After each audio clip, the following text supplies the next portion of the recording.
உறுப்பினர் அவர் தன்னுடைய இயலாமை குறித்து, பொருளாதார நெருக்கடி குறித்து இதே போன்று மற்றவர்களுக்கும் சிரமம் இருக்குமோ என்று கருதி ஒரு கோரிக்கை வைத்தார். மாண்பு முதலமைச்சர் அவர்கள் உடனடியாக அப்படி யார் யாருக்கு கார் தேவைப்படுமோ என்று கணக்கெல்லாம் எடுத்து பார்க்காமல் எல்லோருக்கும் வாரி வழங்க வேண்டும் என்ற அடிப்படையில் கார் திட்டத்தை அறிவித்தார்.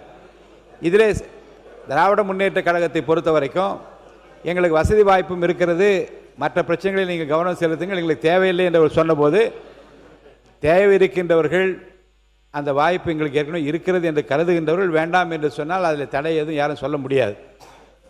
ஏன்னா இந்த கார் பிரச்சனை பற்றி தொடர்ந்து பேசுவதை நீங்கள் தவிர்க்க வேண்டும் என்று கேட்டு, ஏன்னா ஒரு உறுப்பினருடைய உள்ளக்கடைக்கை புரிந்து கொண்டு அவர் அவசியத்தை புரிந்து கொண்டு அதே போன்று விரும்புகிற, வாய்ப்பை பயன்படுத்தி கொள்ள விரும்புகிற, இன்னும் கூட பல்வேறு நிலைகளை சிரமத்திலே இருக்கக்கூடிய மாமன்ற உறுப்பினர் உறுதியாக அதை பயன்படுத்தி கொள்ளுகின்றவர்களுக்காகத்தான் இந்த திட்டம் அறிவிக்கப்பட்டிருக்கிறதே தவிர, எனக்கு 10 கார் இருக்குது, 4 கார் இருக்குது, நான் தேவையில்லை என்றால் இங்கே வந்து பதிவு பண்ண தேவையில்லை. அது தேவையற்ற ஒரு செய்தியாக நான் கருது. இங்கே விட்டுருங்க, உட்காருங்க, நீங்கள் இல்லைங்க உட்காருங்க.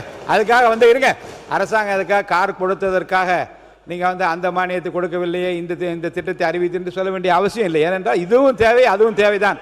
இருங்க, அந்தந்த காலக்காடு இல்லை தேவை இல்லை, எது தேவையோ உரிய நேரத்தில் அது அளிக்கப்படுகிறது.